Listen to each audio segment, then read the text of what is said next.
Hello everybody and welcome to today's fabulous Foxton Friday Live, and today I'm going to be painting blood oranges. Kind of interesting because oranges and satsumas and clementines are generally, from what I've found, among the highest chroma locals you will ever find, certainly among the highest chroma oranges you'll ever find. Chroma being intensity of the color.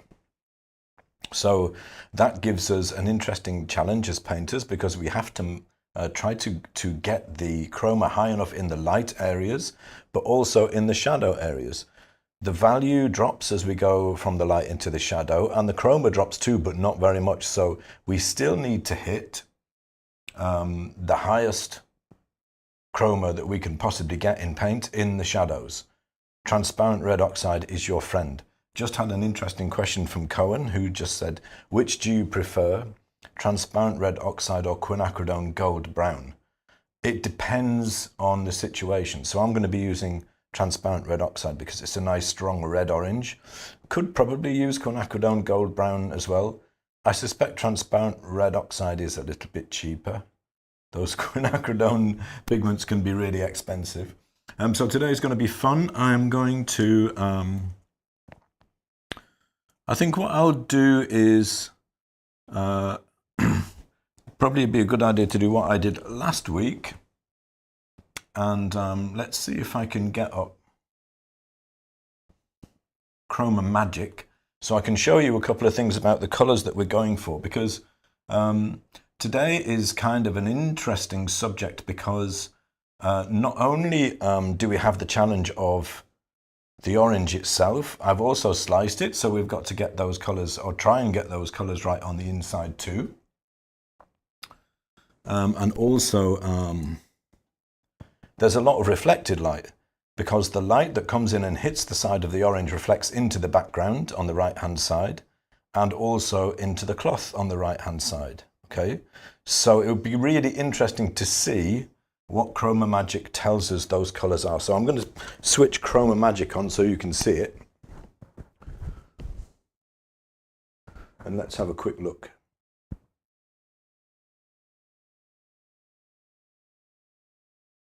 Here we go. Really strong red oranges we've got to play with today. So let's start off by having a look at like side of the orange. Pretty much what you'd expect. It's the highest chroma you can ever get, really, in a kind of a middle to red orange. Okay, halftone is like this area around here, so it's about this color, the halftone. It's still really high chroma, really chromatic. Okay, and then we go through into the shadow, and we've got something like this, a red orange. About a value 2. Let's remember that, because don't forget, you can always use the value scale to help you nail the values. And if you nail the values of these colors and you just hit the highest chroma that you possibly can at each of those values, you will be able to paint that orange really convincingly. And the value of this, I think, is if you divide a shape like this, a form like this, into 3 basic areas, the light, the halftone, and the shadow. You nail the values and you get the chroma really close for those, then you're on to a winner. It's going to teach you something about what values really are. Doesn't mean you have to slavishly follow them, but it's good to know what they are. The inside of the blood orange. What gorgeous color. So we are like a value 3. Close to a red there, you know. So this is quite interesting, because the background here is actually slightly blue, okay? And if you looked at it and you looked at the subject, you would say, well, that's slightly greenish blue, that background. But looking at the photo, let's see, because we've got light coming down, hitting the side of the orange, reflecting into the background. What color do we have there? It's an orange. It's an orange, albeit a really low chroma one, not very intense, okay? It's a red orange back there. So most of the cloth is going to be like fairly close to neutral. You know, we've got warmth in the shadows, so we're into the kind of low, like a value 3 there. Low chroma yellow orange in the shadows. most of the lights. I quite often find that with this particular cloth, that it's actually in the lights is a very low chroma blue-red. But it's so close to grey you wouldn't really notice. But let's see what happens when the light comes down, hits the orange, reflects onto the cloth. We get an orange. We get this colour. Considering this is just a white cloth, that's quite chromatic. You know, that's got quite a lot of colour in it. But it's really, really easy to overdo those colours, okay? To make that much, much, much too strong, which makes everything look a little bit weird. So we've had a quick look over the colours that we're going for. We've got a good idea what we want. Let's switch over to the easel cam, and see what we've got to play with. 7x5 ampersand gesso board panel. This is a nice smooth panel. First thing I'm going to do, as always, I'm going to put a thin layer of oil on it. So this is just linseed oil. I've just got a makeup sponge here. Slightly dirty makeup sponge that I should probably clean or change for a cleaner one. Get the oil on there. You can use a brush for that just the same. Doesn't make a lot of odds. And then I'm going to get some kitchen roll. I'm going to wipe it off. Why do you do that? Because it gives you a nice slick surface which allows the brushes to flow really easily, and you can get coverage really, really quickly this way. It also makes it really easy to get effects like softening of the edges is much easier. Normally you can't do that until you if you're just painting on a dry panel, you can't do any edge softening until you pretty much covered the whole panel and you've got paint everywhere.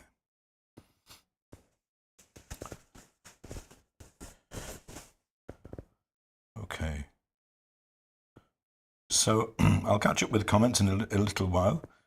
Thank you everybody for coming. It's really good to see you all. Lots of familiar faces here today. I'm going to start off with looking at the background, right? Well, I'll tell you what, let's start off by we'll just kind of rough everything in where everything is going to go. So I'm going to mix raw umber and lead white. I've got lead white. You could use titanium as well. So roughly like a middle light kind of value. This is how I generally do it if I'm not doing a wipeout. Maybe we should do a wipeout on one of these Friday lives soon. I haven't done one for a while. And I'm going to get a small-ish filbert. This is a Cornelison size 1. It's a flat actually, it doesn't make a blind bit of difference though. Kathy says, yummy colour. Yes indeed, isn't it though? Anna, you're very welcome. It is freezing cold here, I've got to say. We've actually got snow today, and I've got a fire roaring in the corner of the studio, in the fireplace. So I'm nice and toasty, but outside it's not warm at all. I'm going to do a quick rough out of where everything goes. Usual method, I'm not going to dwell on this too much because I want to get to the colour really quickly.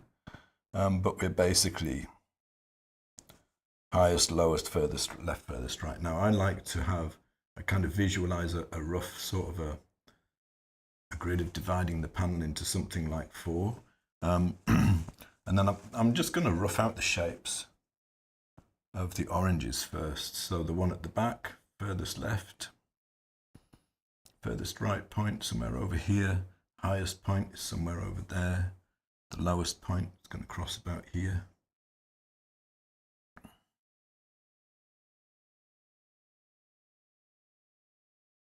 Just a rough straight line blocking, get an idea of where this is going to go for now. Can always adjust and improve, you know, if we get a little bit further through and decide that it's not quite right. Something like that. And then we've got the cut slice. Aren't they amazing blood oranges? I love the colour of them on the inside. Highest point, furthest right point. Sorry, that's the furthest left. My other right, I meant obviously. Furthest right point, at least that's where it crosses what would be the middle line there. Comes a little bit further out, and then the lowest point is about here. That's about the lowest point of the cup part of it. So with things like this, like when you've got a tricky kind of an oval shape in perspective, I like to generally get an idea of, especially it helps, you know, with something like a lemon or an orange like this, to put in the kind of central axis, and that will actually be where the center of the pith goes as well, you know. Then you can kind of get an idea of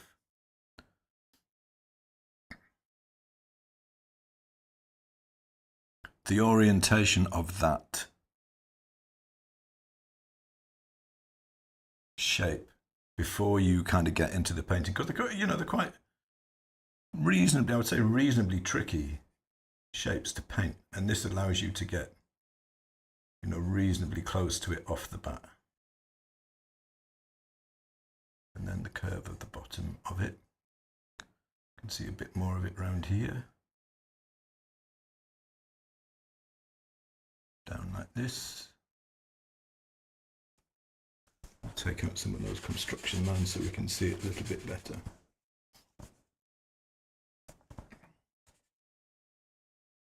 That'll do us for now. So for this, the big orange, the big intact orange at the back, I'm going to divide it into three. So first the shadow area, something like this. So that's all shadow there. Half tone. This is all the half tone area. And this is the light.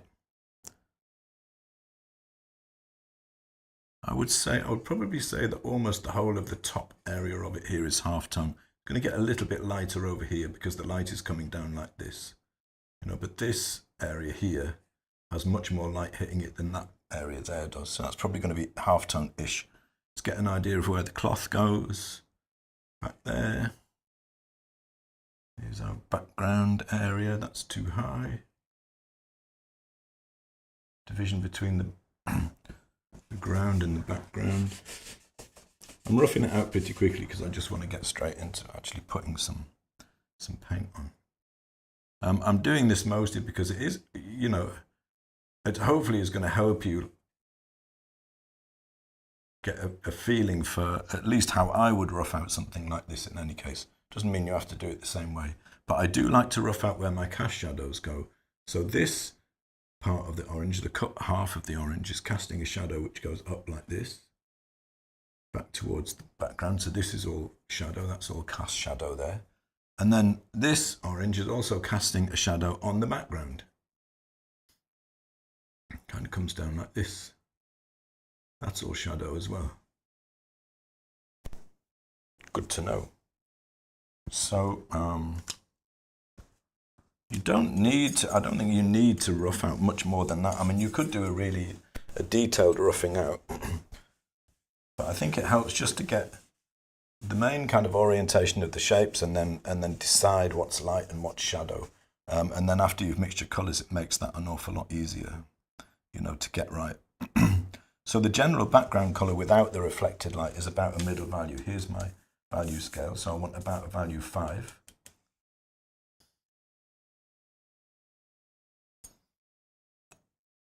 And it's near neutral, so I'm going to put mostly raw umber in it, a little bit of black. I might get some cobalt blue out and play with this background a little bit just to see what happens if we change it. But at the moment I'm just after like a very low chroma brown of a value 5. Okay. No point making things more complicated than they need to be. Like as usual with these sessions, I'm going to try to paint the minimum, right? Let's put the background colors over here. So that's a general background color. Now on the right hand side, there's a lot of reflected light, so we had a lot more color. It wasn't massively colorful, it was a little bit lighter and it has a little bit more orange in it. So I'll mix another one. Let's say this is going to be a value 6. So that's up one whole step on the value scale. Because there's a bit more light in there, it's reflected light, partly, of the orange, and also because the light is stronger on the right-hand side. Okay, so we want about a value 6. But I want to put some more colour in it, so I'm going to add a little bit of transparent red oxide. You've got to be really careful with this because it's a very powerful colour, so I've just smeared a bit in just to try it out and see what we get. You want a little bit more than that. If you're a Muncelist and you've got the ChromaMagic app, or you've got a Munsell book or anything like that, we're after about a chroma 4 here. It's still low. It's very easy just to kind of guess, oh, there's some orange in there, so I'll just stick some orange in and I'm sure it'll be fine. It generally isn't, to be fair, if you do it that way. That's a little bit, I'm going to put a little bit of yellow in it because it's going a little bit too red-orange, a little bit more chroma. Now I think I'm getting to the point where I might have a little bit too much, and it's definitely gone too yellow, put too much yellow in it. And this is a bit too red. And I've got a huge dog hair in it.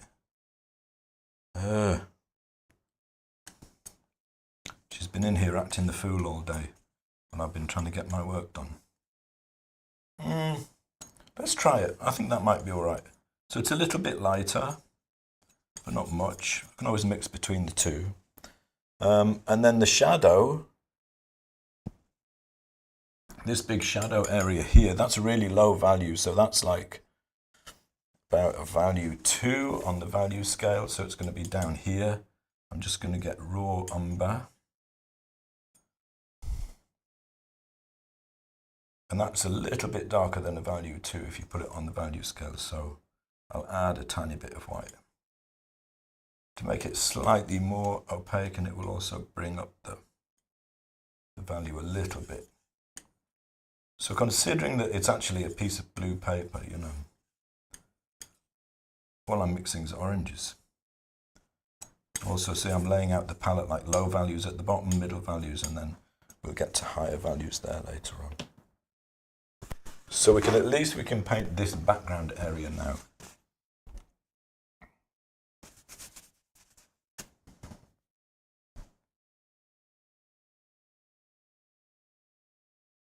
Get some paint on. I like to use big old brushes for this stuff. So this is Cornelis and Bristol Hog. Again, it's a size, I don't know, 8 or something, 6 or 8 or something like that. Let's get 2 of them out. So this is the kind of the generic color for the background right here. Something like that. I'll take that all the way around here. It will actually get a little bit darker as it goes to the left, but I'm not too bothered about that. We'll just get it in for now. I always like to paint the backgrounds first, because then when you put the actual colors of the objects on, everything makes more sense. Get this bit of this reflected light in here. I think here there won't be as much, so I'm going to mix it with the kind of generic color. So I'm already putting that reflection in there. It's pretty subtle though. It's not, you know, I'm not making it really, really obvious. And then actually I'll just use this brush. The shadow. Just going to kind of block things in to begin with, so we can get, it makes it easier to see the colors. So it might be interesting, actually, an interesting little experiment with this one, to just block in all of these colors without doing any edge handling, or at least very little. And then do a little bit when we get further through. So, I mean, obviously that's a very strong contrast. The hard edge makes it stronger than it really wants to be, you know. Hello, hiker from Dresden. I think it might be your first time, isn't it? On one of our paint-alongs. Sandra says, I'm not painting today, but I will eat oranges. Our shops are full of blood oranges at the moment. These came from the local farm shop.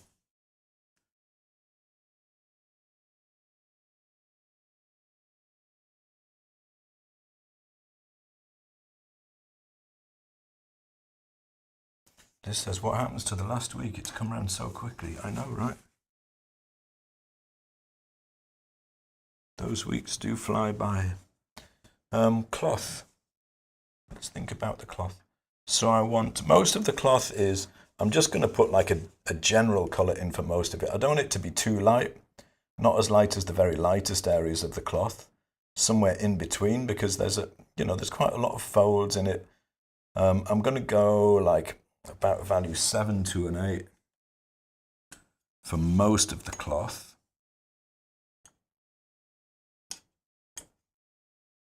I'm going to make it close to neutral, so I'm going to put a little bit of raw umber in, a little bit of black. I'm going to make it, let's say, cooler than the background, so not as orange as the background. That's too much of both, I think, if I want like about a 7 or an 8. Let's see what we get. So putting in a bit of black will make it be a little cooler. And you could, if you wanted to, it is actually true. ChromaMagic was telling us the truth that this cloth in this light in my studio, it does appear slightly reddish. What value have we got? A 7. It's probably all right. It's probably all right. We can always mix a little bit of white in places if we want to. But we've got that area just in front of the oranges where it is about that value still. But there's some reflected light in it, so I'm going to mix a 7 with raw umber and white. Here's my 7.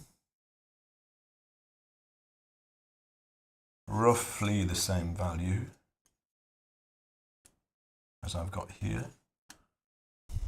And I'm going to do the same thing. I'm going to put in a bit of transparent red oxide.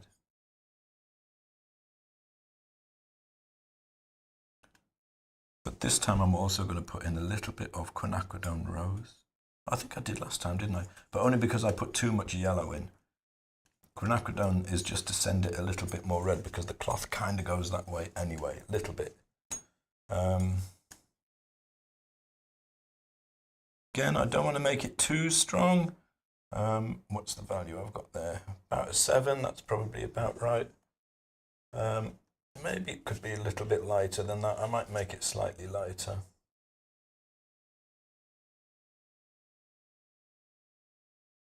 Check this value again. No, it's a bit dark actually. Get some more white in it, which is then going to drop the chroma, so then I'm going to have to add a little bit more. The chroma you're after, again, is about the same as this one. If you are, let's try a tiny bit of permanent orange and a tiny bit of quinacridone rose. Doesn't really matter what I use as long as I get the right amount of chroma. I just don't want too much. That's probably a little bit too much. Look at that. Ah. Let's knock some of this into it, bring it down.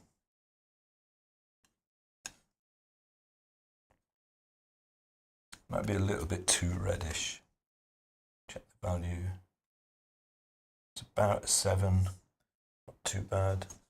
I think it's a little bit too red, a little bit too dark. I'm going to put a tiny bit of cad yellow to swing it more orange a little bit. But it's still, I mean, it's not, it's not shouting. It's, the chroma isn't all that high on that color. Probably be something like that. I'm going to get some more white out. So even though this is a small panel, I tend to paint pretty thickly when I'm chucking colors on like this.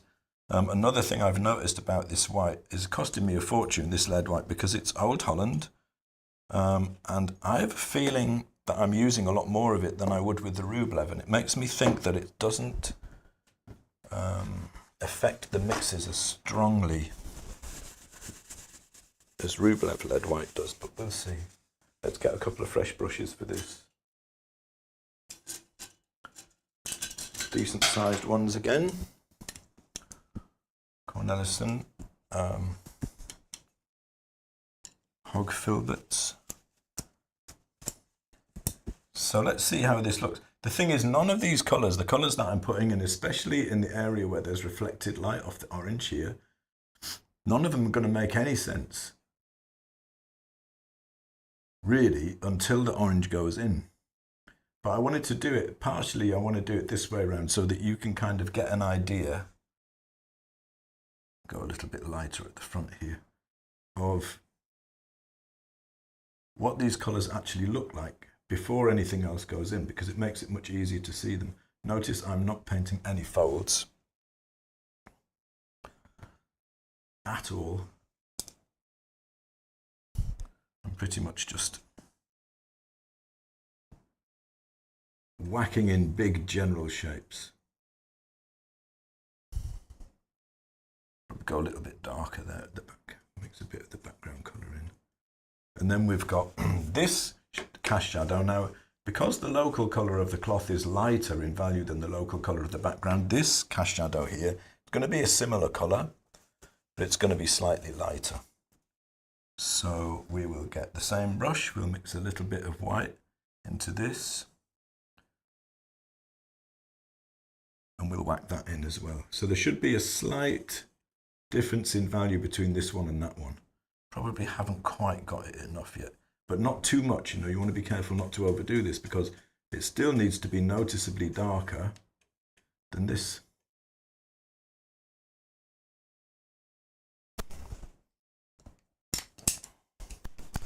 You can see a little bit of the tabletop now. I'm just going to put a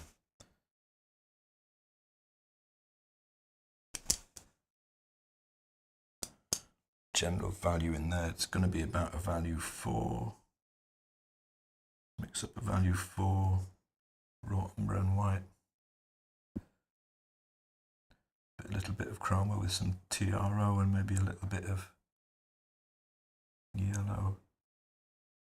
Have we got about a 4? No, more raw umber. A little bit lighter.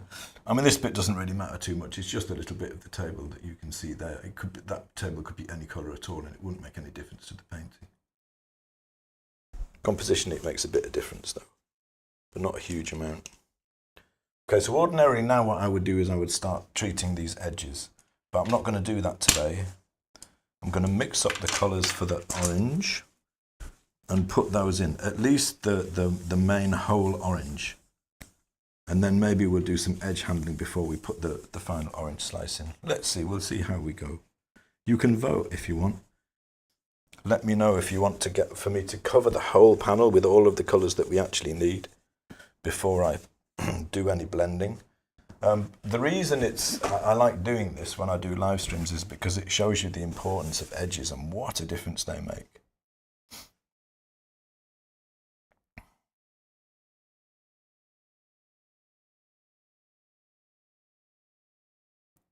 Hello Isabella, good to see you, thank you.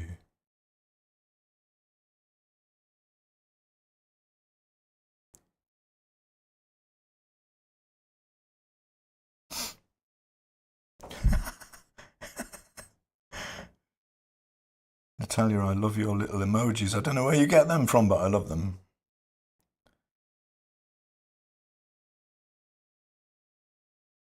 Yeah, this is, Jan says, I noticed also about Old Holland Kremnitz, it seems to be very transparent. Great for portraits. Yeah, this is Old Holland Kremnitz white. It just seems like I need to use more of it, you know. Colours. Okay. So we want for let's mix the colour for the light part of the orange first. Now I've got permanent orange on my palette here.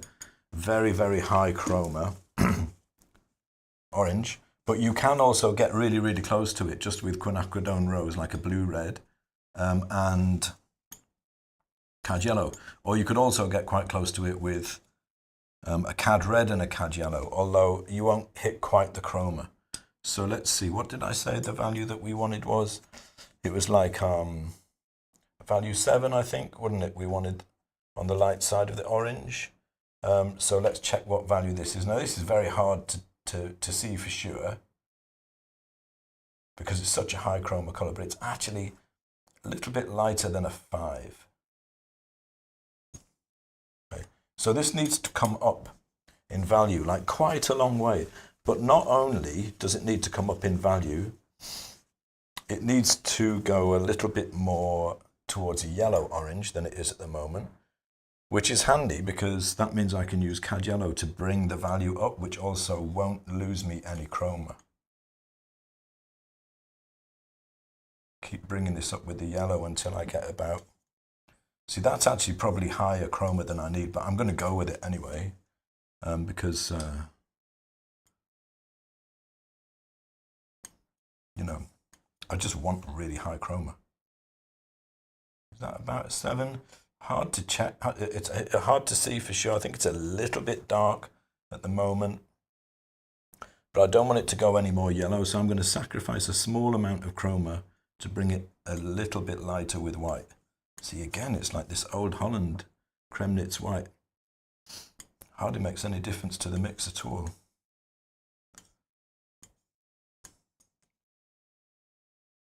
Trying to make sure I get the value 7. So just to remind you, if you have this value scale, there's a link to it in the description. Paul Cantore makes them. You can get them very cheaply. They're like $10 on eBay. If you're trying to check the value of a really high chroma color like this, you can get your phone, put it onto grayscale on the camera, and hold it over the value scale, and it will give you a pretty good idea of what the value is. Okay, I'm pretty happy with that. It's about a 7. That'll do fine. Halftone is about a 5. Now that's roughly right already here, but I'm going to put a little bit of transparent red oxide in it because not that much. Oops, because I want it to go a little bit darker than that.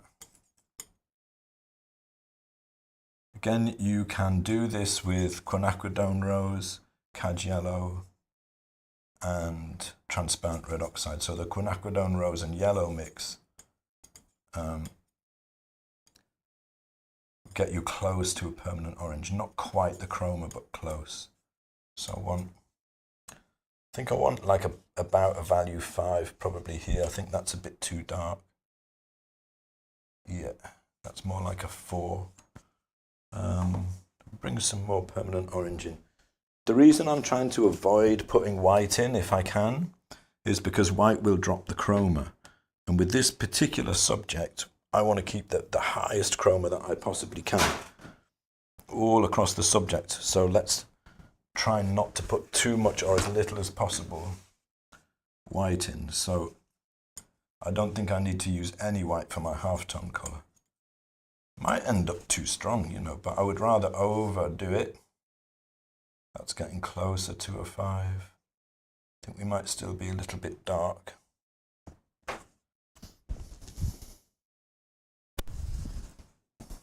It's hard to... a little bit.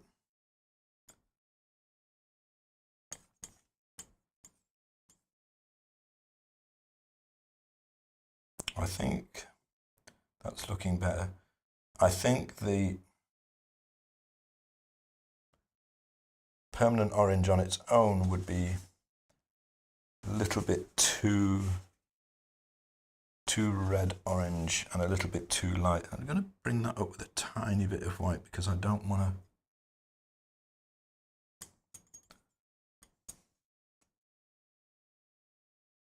Chroma should drop off a little bit from this color here. That should probably do.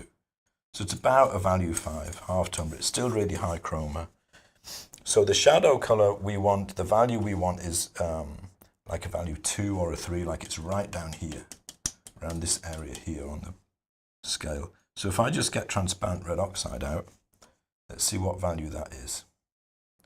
It's about a value 2, so it's not far off what we want. It's a very transparent color. The clue is in the name. Transparent red oxide, but if I put it on carefully enough, I should be able to get a decent kind of a covering for it.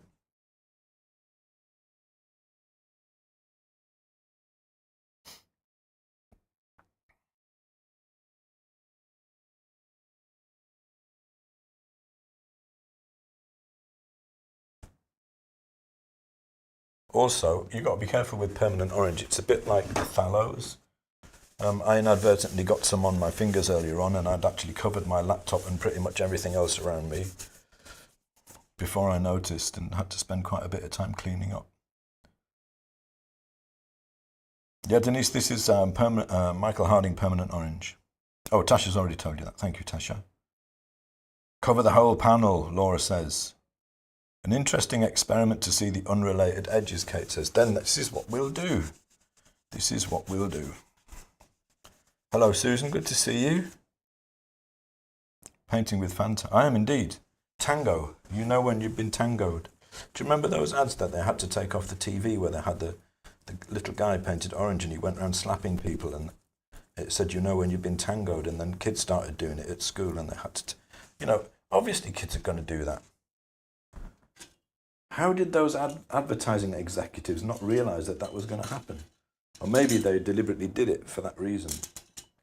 Anyway, I digress. We're supposed to be painting an orange. 3 brushes, hogs. These are like a size 3-ish. I'm going to leave a gap where the kind of the highlight is. Let's see what happens. We'll just put some colour down. Look how bright that is.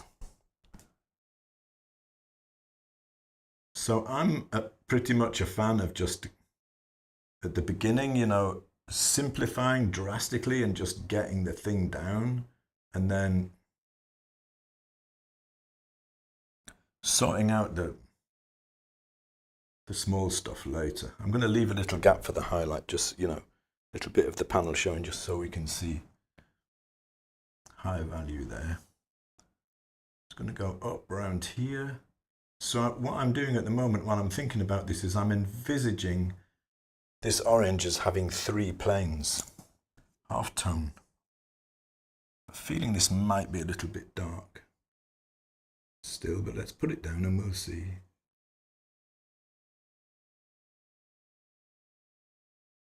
Obviously it's not as easy to simplify the cut half because there's a lot more going on in there. But we'll get it all in for now and then we'll see. Yeah, this is a bit dark, so I'm going to mix a bit of the light in with it for this area up here.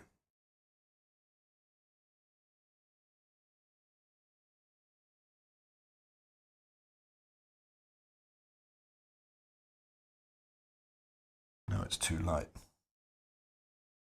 We can mix on the panel though. I'll bring a bit more of my half-tone colour back in. So I've gone like just slightly lighter than the half-tone for that bit up there. Let's actually try to make this something like a reasonable shape though. Thick paint. Most of the people, or at least I see it an awful lot with people who learn with me on courses and workshops and stuff, is that people often don't put enough paint on the panel. And what happens when you do that, Shadow, is that you can't blend properly, and you miss out on a lot of the kind of expressive possibilities of paint. So if these colours are pretty right, if you squint down, this should start to make visual sense even before any modelling or you know, blending or anything like that is done. I'm going to go, just to make that happen easier, I'm going to mix the colour between the half-tone and the shadow, because that should be a little bit more gradual than that, and just put a little wodge in between.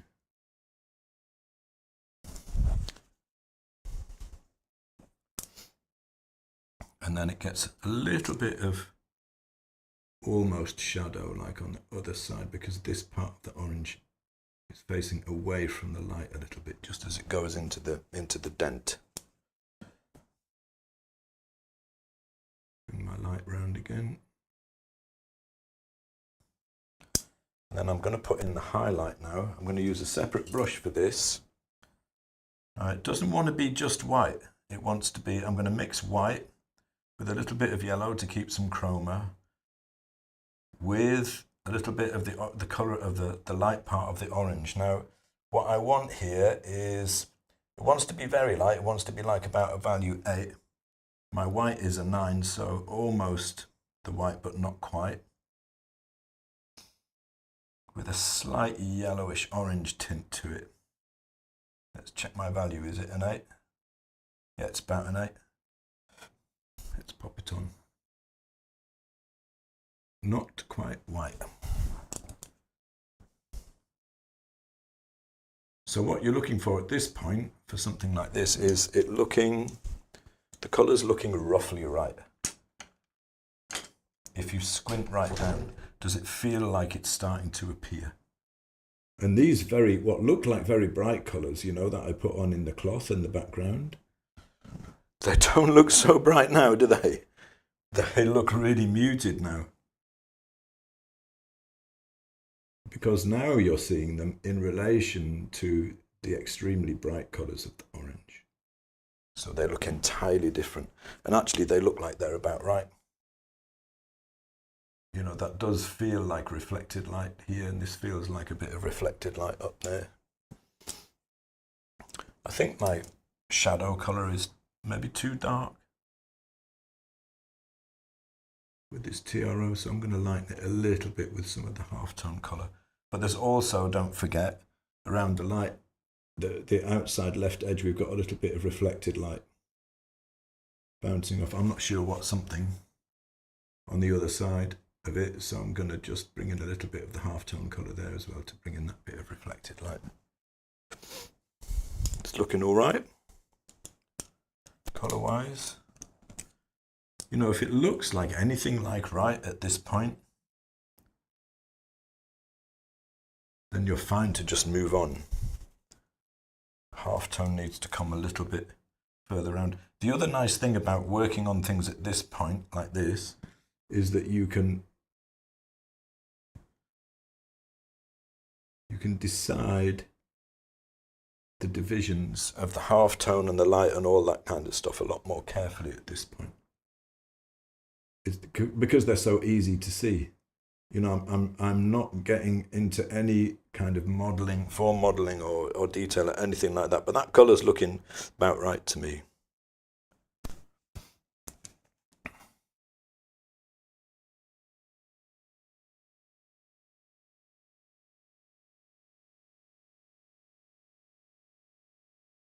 So here's an interesting comment. Jan says, I like that Paul doesn't have huge piles of dried up wasted paint on his palette.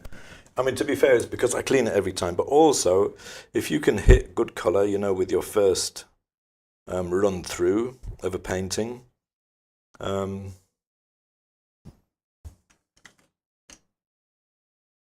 don't end up wasting a load of paint. But if you mean like these ones here, what I do is I like fresh paint. I like, what I don't want is any dried paint mixing in with my fresh paint and getting onto the panel. I've never understood how people can put up with that. So even if I've got leftover paint here at the end of the session, I scrape it off and chuck it and start again the next day. I know it's expensive, and I know, you know, there are ways that you can save it, like putting your palette in the freezer and stuff like that. And maybe it would be a good idea, but I've always taken the approach that I want paint fresh out of the tube because I like the way it handles out of the tube. You know, I buy Michael Harding paint because I like the way it feels under the brush, as well as the fact that the pigment loading is really high. There isn't a lot of filler in it, so I can get really high chroma when I want to. It's good quality paint, but I'd rather paint with fresh. So let's start putting some colours down on the cut slice. So the light side of it, it's a little bit lighter, but pretty close to, I'm talking about the outside of it, not the inside. So we'll do the outside bit first. You can see a little bit of the edge of the orange here.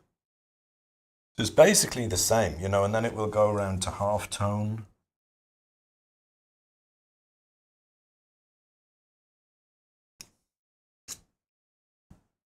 Light.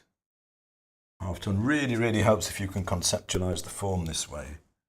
Halftone comes like quite a long way around here, and then we get into the shadow.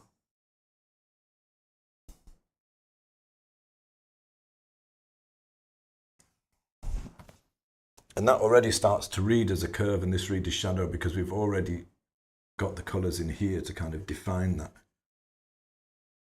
They look a little bit redder than the photo, but I don't mind about that because as long as I get the chroma and the value about right, not too concerned about the hue, not as much anyway. So I'm going to mix a color for that red in the middle first and then put the pith around it. So we wanted, it was a red, wasn't it? Value 3. So let's start off with quinacridone rose, which is, I think that is about a value 3. Although it's 2 blue red.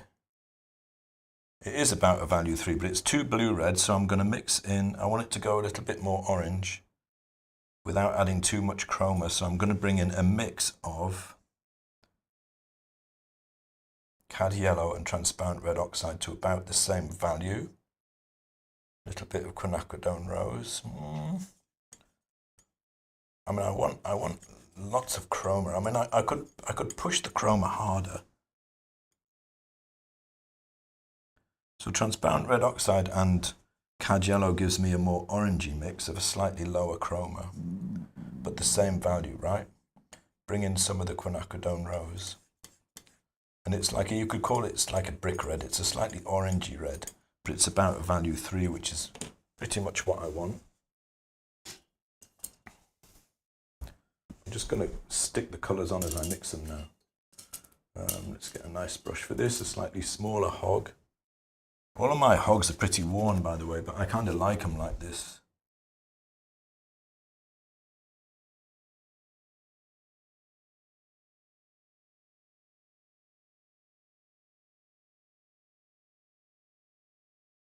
Because, why do I like them like this?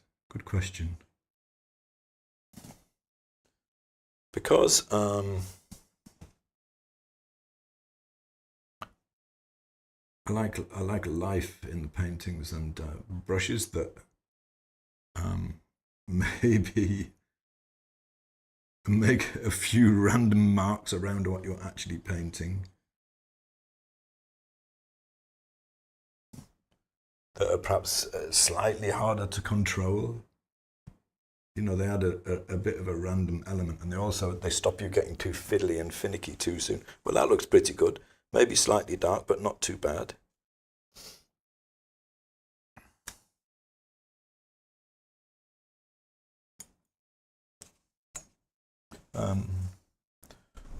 So we're not far off now. I mean, it looks like, you know, I still haven't done any blending, but it looks like we're pretty close. This is all looking a little bit too orangey to me at the moment. So maybe I will be changing that. It might be just a case of dropping the chroma with a bit of black, sending it more blue, like around this area here. We'll see. The cloth colours look pretty good to me at the moment. The colours of the orange look pretty good.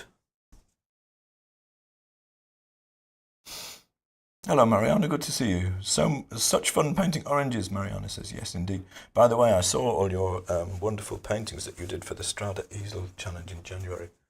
Well done, you. Brilliant. Hello, Simon. Good to see you. Also good discipline, says Simon, to just put out what you need for the colours you have, rather than a fixed palette every time you paint. Yes, indeed. Yes, indeed. I've got no purple on the palette today because there's nothing purple in the image.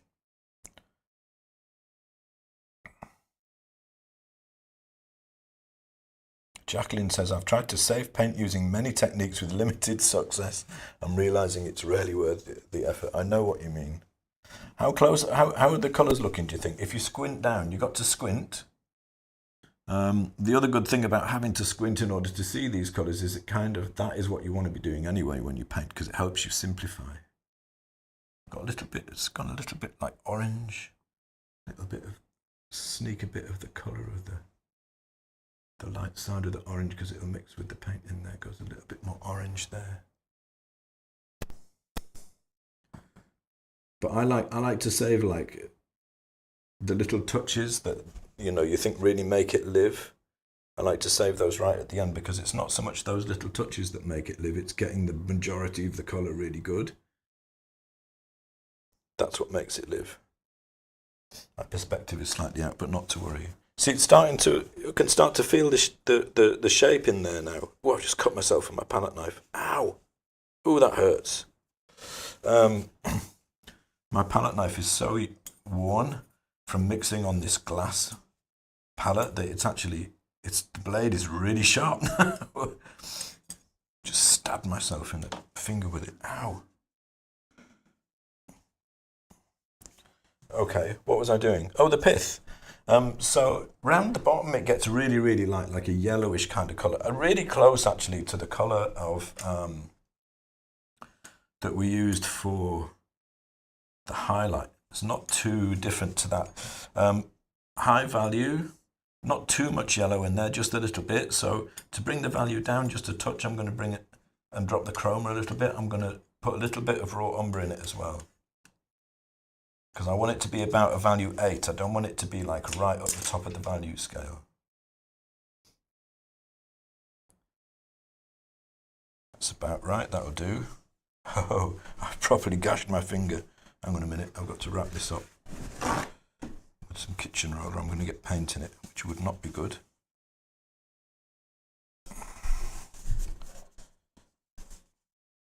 Ah.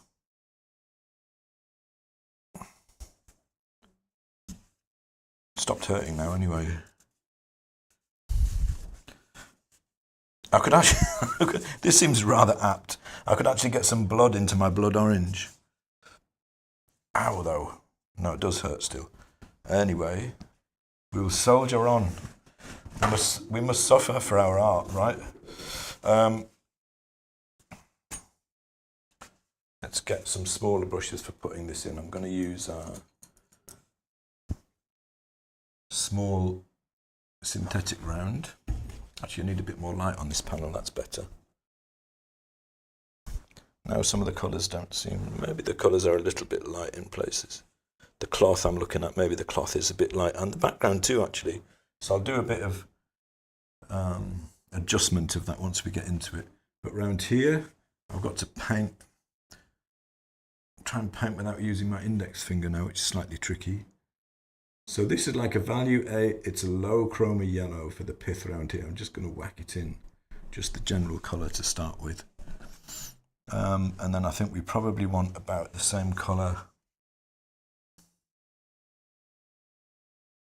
But it's really hard to paint without using your index finger. Same colour here. Slightly low chroma yellow, about a value 8. Doesn't look an awful lot different from the panel really.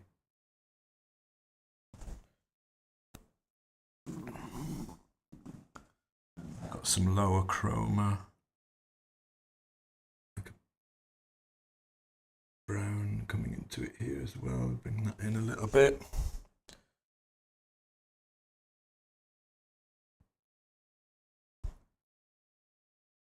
Just kind of doing that by eye. Now what's interesting is this bit around here, because there's light coming into the side of the orange here and actually traveling through it. So that's an interesting bit of the painting to look at, to see, kind of get an idea of what that color really is. Looking at it really closely in ChromaMagic, it tells me that it's a value 7, the pith around that side, a 6 to a 7. Chroma is quite high, but it's a more yellow orange. So I'm going to get some permanent orange, small amount of that. I'm going to bring some cad yellow into it, more yellow than that. Never realized how much you use your index finger when you're using tools like palette knives and brushes, how much I use my index finger to guide the tool, to guide the brush, quite a lot apparently. Wants to be a little bit lighter than that, so I'll bring a little bit of white in. I don't want the highest possible chroma I can get. I want it to be high-ish, but not full chroma. That should be about right, I think.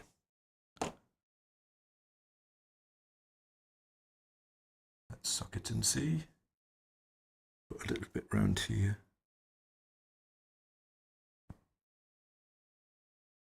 Might be a bit high chroma, but just enough lighter than the halftone so that I can see it. No, it looks about right. Then I'll mix between these two. Bring it round here.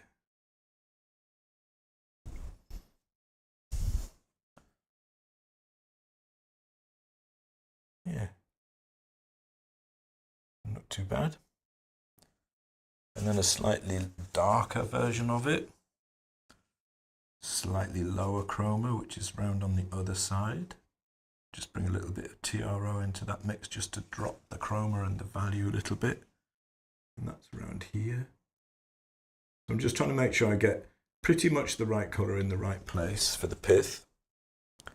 And then I'll worry about kind of modulating the color and all of that and making sure it looks more like pith when we get to it. But I mean, the trick really is to get the colors as close as possible.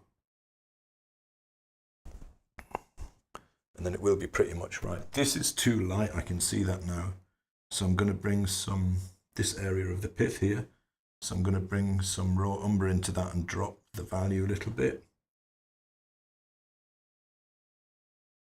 Because it's lower chroma than everything else around it, but it's also, I've got it a little bit too light. So I'm just judging this by eye, really.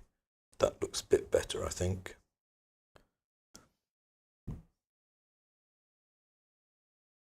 And around the top area here, we're about a value 6, so I'm going to go down a little bit. The chroma drops too, so I'll bring a little bit of raw umber and transparent red oxide in to drop that value.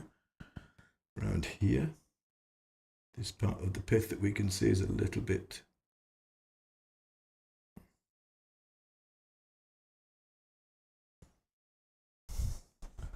that looks about right, maybe a little bit dark.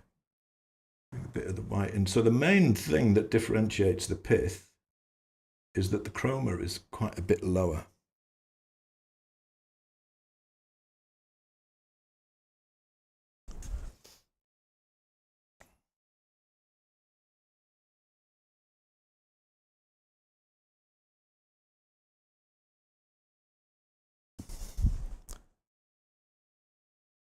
Got a bit too high value here, so this is just the same as the other bit of pith. That value is a bit high there, so I'm going to drop it a little bit. So I've gone to put it in and then just adjusting it as I go, which is trickier than I'm used to because I've got my index finger all wrapped up in a big wodge of kitchen roll.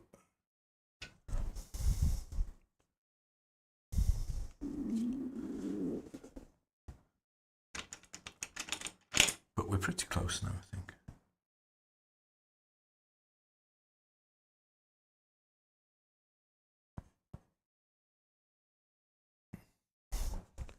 So we also want around this area here, where the cast shadow comes down. Let's bring that round a bit further so it meets up properly with the orange. So here we want our occlusion shadow, which is another one of the modeling factors, the area that no other light can get to. I usually do these either raw umber or perhaps with a bit of TRO, a bit of black, but we want a very low value there. I'm not going to blend that yet either. Normally I would immediately blend it, but I'll just pop it in for now. We also have a darker shadow here at the back. So before I ow.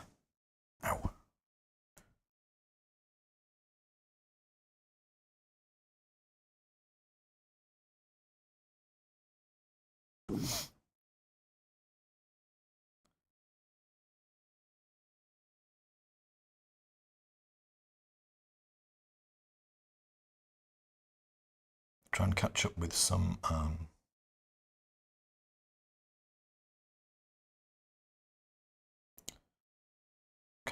comments. Jan says, I always thought I was too OCD about my palette. Now realise us sensitives like to feel our paint and enjoy a clean tactile response from brush and paint. Yeah, I think it's a big part of painting, the feel of the paint. You know, I'm just going to change this background because it's too light. And also I feel like it's a little bit too warm. So I'm going to get black. Actually, I was thinking about doing this earlier on. I'm going to throw a little bit of cobalt blue on the palette. I'm going to make this a little bit bluer. the actual background is, just because I think it'll go nicely.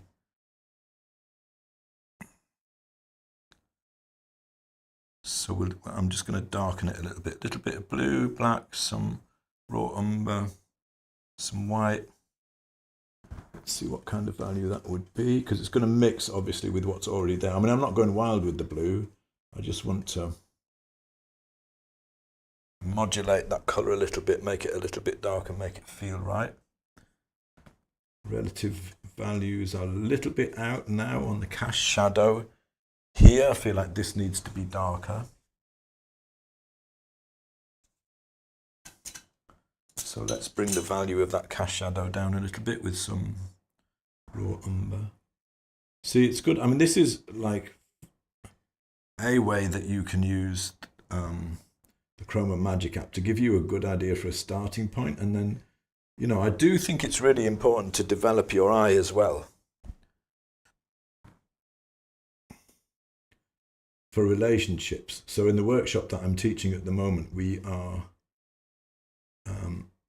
painting mostly with value relationships rather than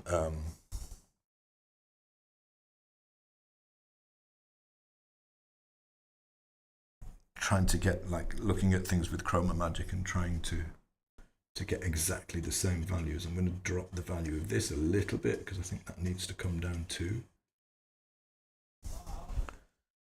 So even without any edge handling, what I'm looking for now in the values is more of a feeling of space, and it is starting to come. This needs all to come down as well. Where was the... I think we had like a... I seem to have lost it, but I had a version of...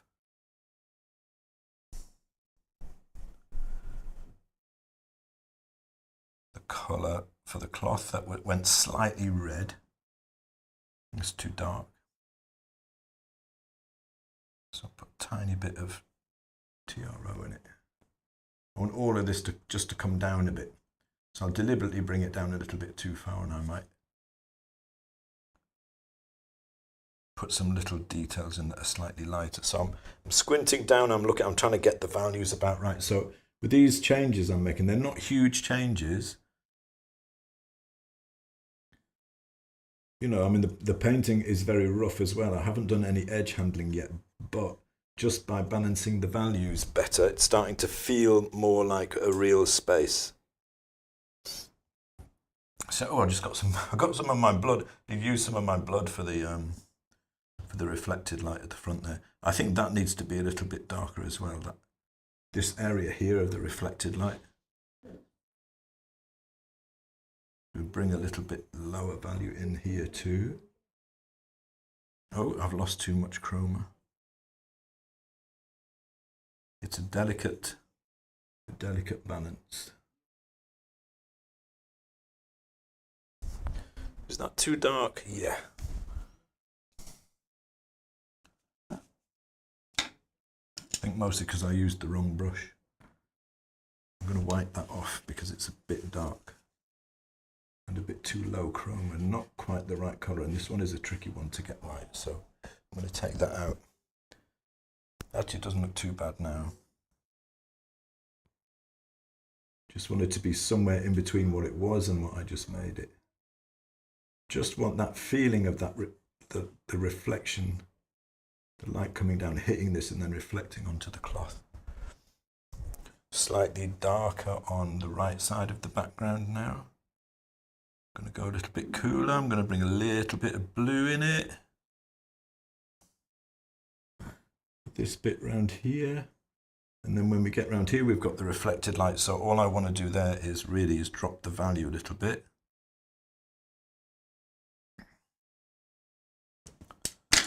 This is so tricky to do with that. I'm used to holding a lot of brushes at once and just doing stuff like this without really having to think about it too much. Suddenly being one finger down is making it's making life interesting. So I want the orange here, and I want to drop the value, but I'm being careful not to increase the chroma.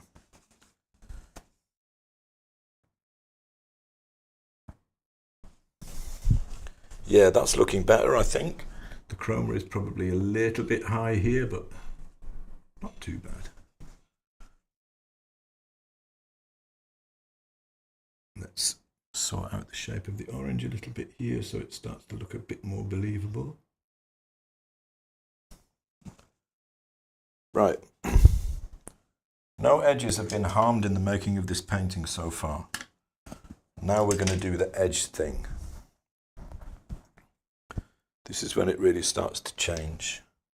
I think my shadow is a little bit, the shadow area here is standing out as being perhaps a bit too dark, but we'll see what happens after I've done some edge handling. I do want still, I feel like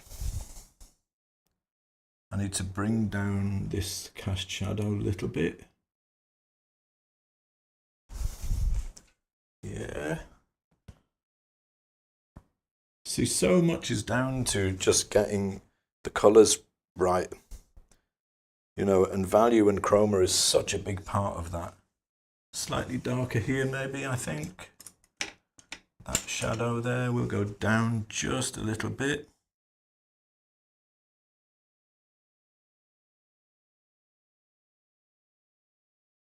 Not much.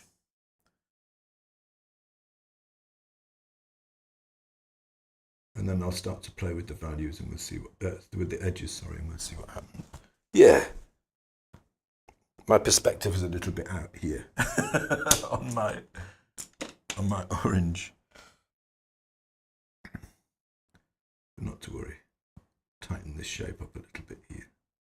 You know, it's very loosely kind of painted, which is sort of what I wanted it to be at this point. I think part of the problem with that shadow there is that my reflected light here is too light, so let's see if we can bring that back down a bit.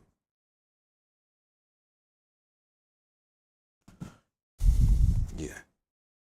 Who's ready for the edges? Let me catch up on the comments quickly before I start to do the edges. Hello, Peter from Vienna. Good to see you. Ariana, you're very welcome. Yeah, Carolyn says, I think Paul may have started the use olive oil soap to wash brushes trend. I actually got it from Julian Merrow Smith. So I didn't start it. I think he did. I don't know where he got it from. But I think they have some really nice olive oil soap in the south of France. So, you know,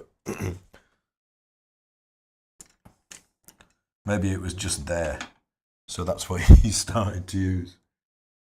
But he was the first person that I saw using olive oil soap to wash brushes. And it's wonderful. You don't have to use any solvent. You just take them as they are. As long as you do them straight away. Like I always wash my brushes as soon as I finish. So as soon as I switch off the cameras and I stop the stream, I pick up these brushes, I wipe them off on some kitchen roll. I take them to the sink and I wash them with warm water and olive oil soap. Bring them back, wipe them off, and they're ready for the next day.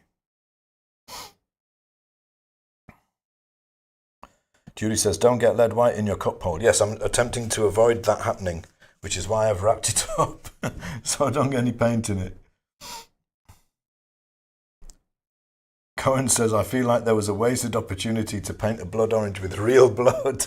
That I did get a little bit of real blood in there, just a little bit. Hello, David, good to see you. Simon says I should go and get a plaster. I know, but you know, you're all going to get bored. I've got to suffer for the good of the stream, for the good of the community. Don't worry, I'll be fine. It is wrapped under a lot of kitchen roll. Bloody great, Irene says.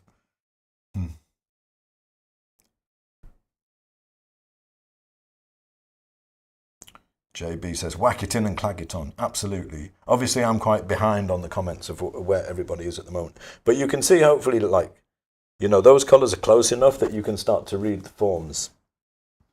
It feels like there's depth and light in there, even though I haven't painted very much so far. How long have we been painting? About an hour? Yeah. Donna says, tuning in late, but I knew I'd be blown away by the high chroma. Isn't it, Donna? I mean, really, you know, this is where I like the permanent orange. It lets you get the highest possible chroma in those oranges. Really, really powerful. This is way too much here. I still feel like I want to knock the background back. I mean, you could just put some blue in it. There's no reason why you can't play. Do you know what I mean? And personally, I think blue goes really nicely with orange. As I say, the original color that I had on the paper that was a backing for this was a slightly greenish blue. So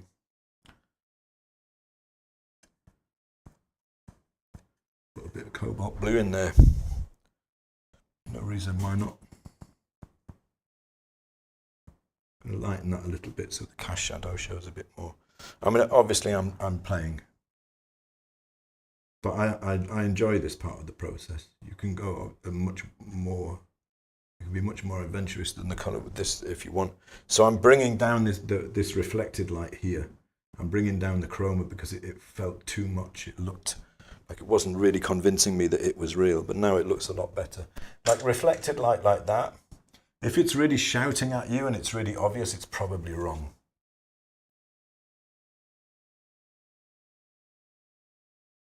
Simon says he'd love a 10-minute video on brush cleaning. I should do one day. Maybe I'll stick it up on my YouTube channel.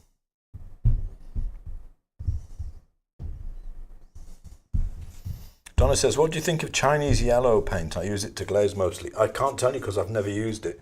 I use the lowest number of paints that I can get away with that give me the colours out of 10. It's a mix of other pigments.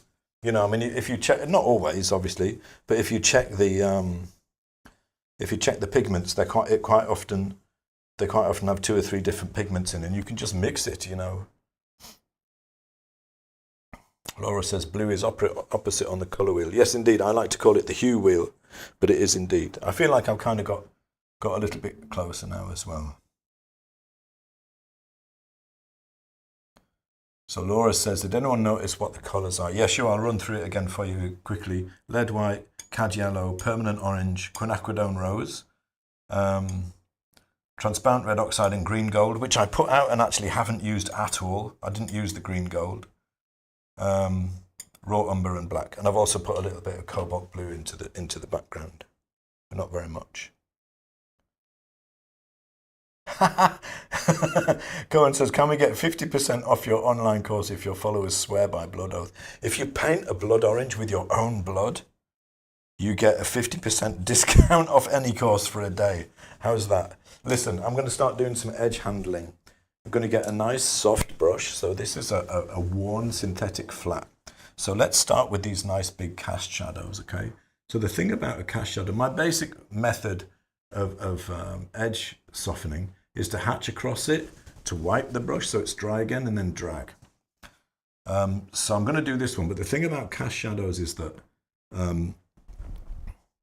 they are the edge of the shadow, the edge between the shadow and the light, it gets softer the further it moves away from the object which is casting it, which in this case is this orange.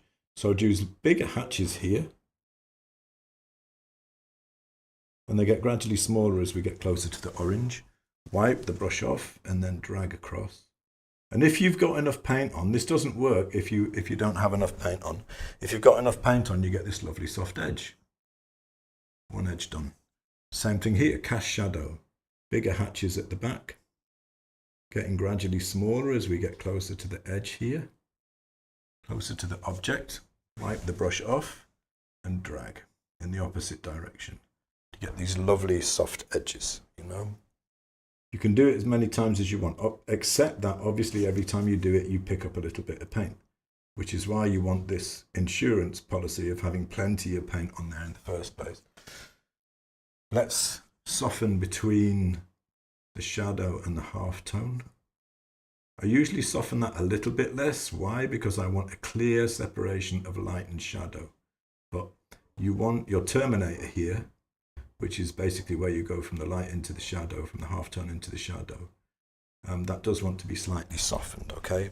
Actually, that colour's not looking so bad now. Soften between the light and the halftone. Soften this.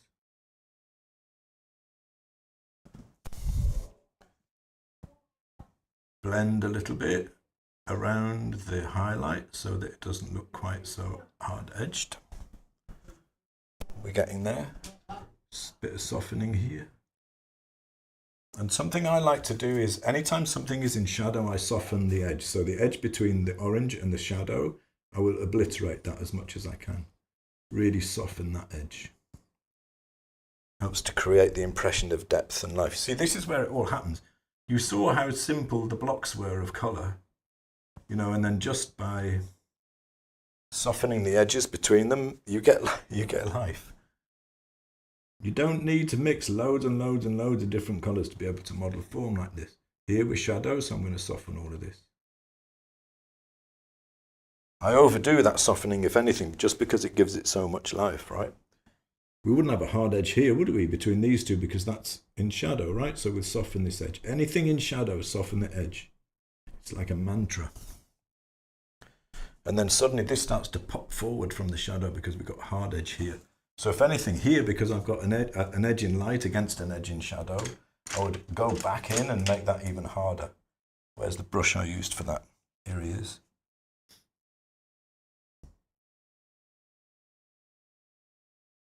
Make this a nice obvious edge here, thicker paint. So you can do that like after you've softened, like make the edge hard, and it makes that bit stand out, that bit more. Suddenly the magic starts to happen, right? This is the difference of edges. So you saw me choose the colours and put them down and it kind of looked all right. But what a difference when you do the edge softening, right? Selective edge softening. It all starts to come together. Looking for areas where I want to make a few little changes. So this isn't looking right here. This needs to be lighter.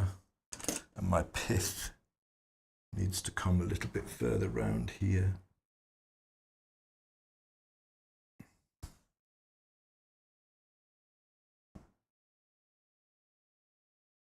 Again, here I've got a light edge, so I want that to be harder.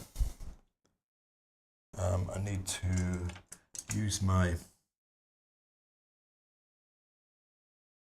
cloth colours to improve this shape because it's pretty horrible at the moment. So I'm just going to cut into that shape to make that a bit better.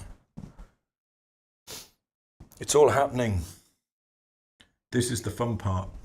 All the hard work has been done, and now you can start to play a little bit and really make it all start to come together and live, you know.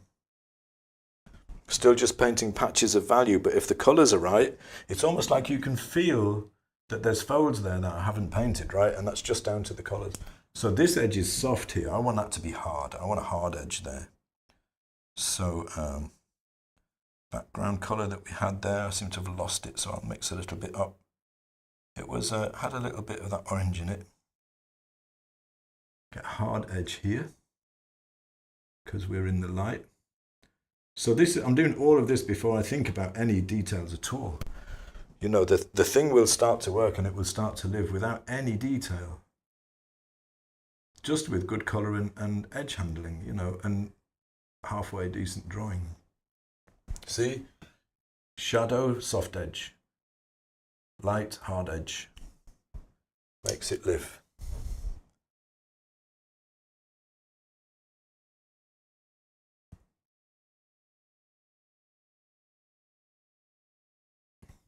And none of that cloth is actually white now. It's all been knocked back slightly. We can bring a little bit of lighter value in here and there if we want to try and just a couple of folds. I wouldn't bother with this fold here. Just because it's in the photo doesn't mean you have to paint it.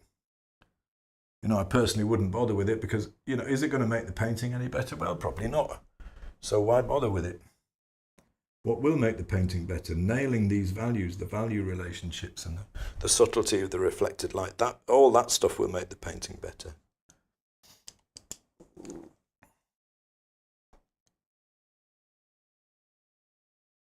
So paintings of waves. Mike Woning said, why a hard edge there?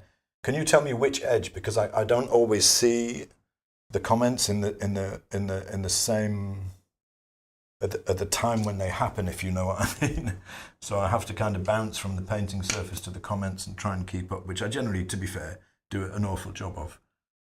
But which edge especially? But the answer is most likely, the answer to your why is most likely slightly lighter here. The answer to your why is most likely, well, because it's in the light. If it's in the light, hard edge. If it's in the shadow, soft edge. Half tone.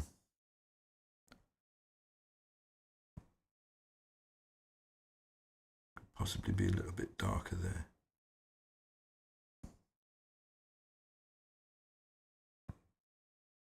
So I'm making this edge, I'm trying to bring this edge, because this is an area of light, you know, so I want that to stand out, so I'm bringing that edge out more, and at the same time I'm resolving some, to be fair, pretty horrible drawing of that part of the cut slice. Anything else we want to change? More deeper shadow back here. Let's bring that value right down. Obviously I made a hard edge, so I'm going to have to soften it, but it means that I can make a hard edge for the shadow against that half bit of orange there. And then I can soften that back there now. Soften that dark value that I just put in. So I want it hard here because I've got there, because I've got a form against the light. I want it soft here because this is all in shadow. I've got a light form against the shadow here, so I want a hard edge, make it stand out, make it come forward. Behind there, just really smooth it down, make it start to disappear.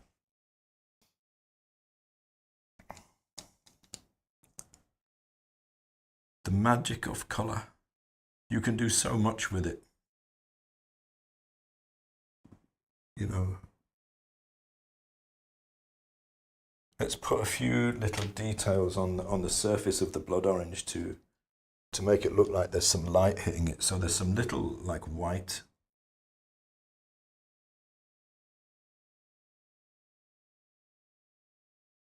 highlights in here. You want to be, I mean, less is more with things like this though. I don't want to make them really obvious or do too many of them. I'm squinting down and seeing where can I see them, and just a couple of little dabs here and there will be enough to convince your brain that I painted way more detail than it looks like. That one was too big. And knock it back a little bit.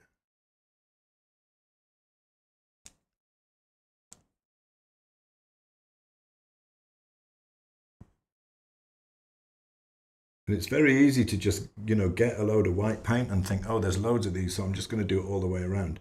That's painting what you know is there, not what you see. You're not painting a visual impression there. You're painting something that you know is there. It's not a good idea.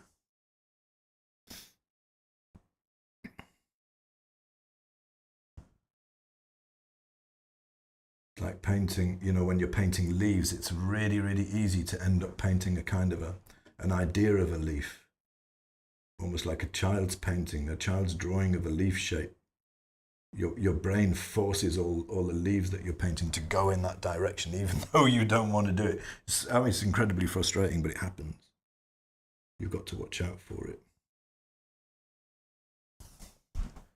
Just making a few little changes on the inside, just bringing a little bit of colour in. If the colours are right, I don't need to do very much just to suggest the surface of the orange in there.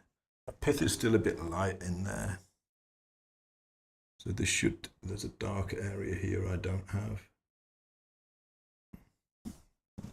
So I'm trying to let the colour do all the work, you know.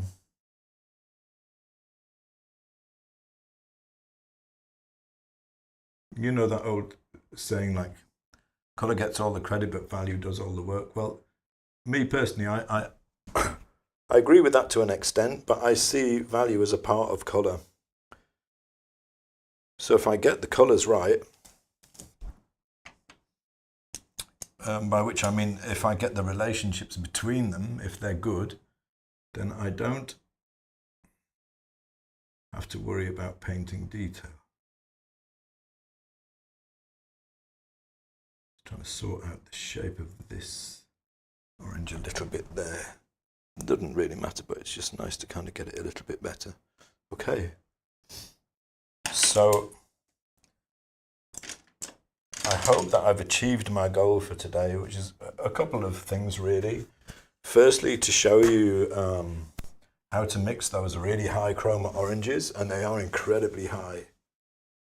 You know, these colours here on the light side of the orange, that's the highest chroma, pretty much the highest chroma that you can get in paint.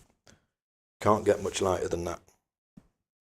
But also to show you that if you put the colours in as a block and arrange them and adjust them and make sure that you've got those values right before you start messing with anything else, then soften the edges, then put your detail in, you end up with something that looks like a lot more finished than it really is. Do you know what I mean? It looks like I put a lot more work into this than I really did. I mean, it's like about an hour's painting.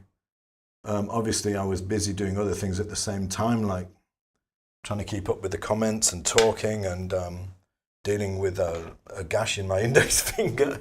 But, you know, this will hopefully show you something instructive about how you can put a painting together. And a lot of the time, I think it's not what people think.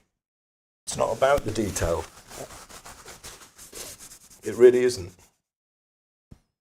It's about getting the right colours in the right places and then doing a bit of blending.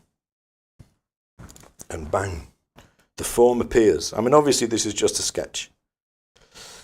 You could leave this dry, do a second layer over it later on, and really bring out some of the details more. You could just leave it like this, like a simple alla prima sketch. Really,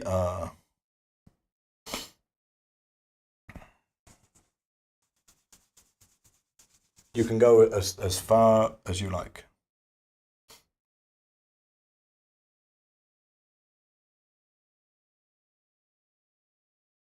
Light makes the form, shadow is atmosphere. Nice.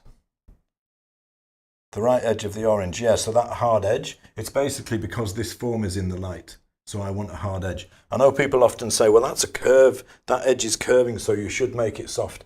I would rather use the edges to show light and shadow. You know, I mean, that orange looks round to me. I don't need to do any soften all those edges around that orange to make it look more round. It already looks round, just from a point of view of the modelling, you know. I hope that makes sense, Mike. Laura wants me to put the little green stem on that. What do you mean down here, the little thing there?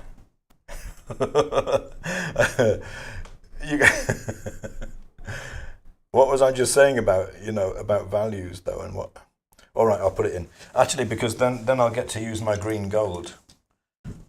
You know, you can go as far or as stop as early as you like, as long as, you know, the basics are there, as long as all of the colour is there. I'm going to try and just put in a general colour which is going to work for that.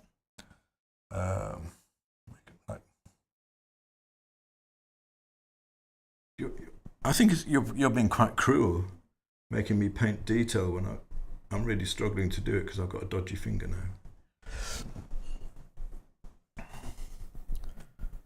I'm kidding. And then a lighter, slightly lighter version, a little bit more yellow by the looks of it. Should.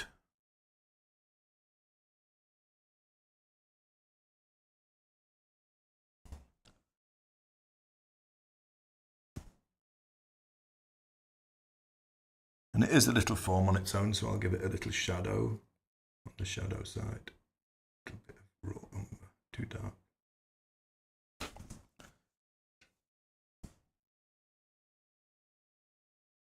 So I'm not trying to paint the thing. Do you know what I mean? I'm just like looking for colours that are going to work to suggest it there.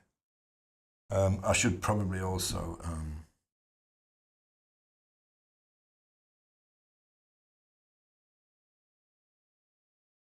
darken that tiny bit. If I was gonna, you know, try and finish the painting and bring it all together. One thing I'm not 100% convinced by at the moment is the highlight on the orange.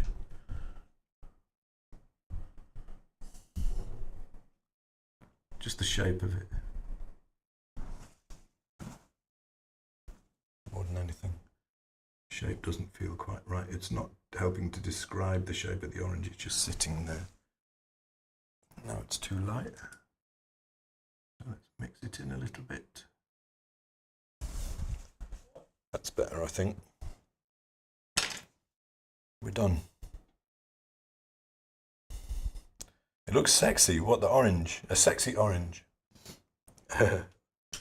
Oh, the inside of the blood orange. Outrageous.